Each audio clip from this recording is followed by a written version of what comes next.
જે પોતે પોતાના સાક્ષી છે એને બીજાની સાક્ષી આપવાની શું જરૂર છે? અને બીજાએ એની સાક્ષી આપવાની શું જરૂર છે?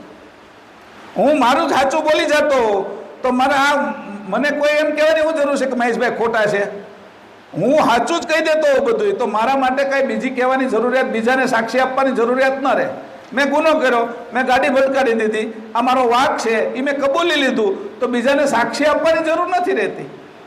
એમ કરતા કેવળ પોતે છે એ પોતાના સાક્ષી છે, ત્યારે બીજાની જરૂર પડતી નથી. અને બીજું કોઈ છે નહીં એટલે એને બીજાની સાક્ષી પણ આપવાની નથી.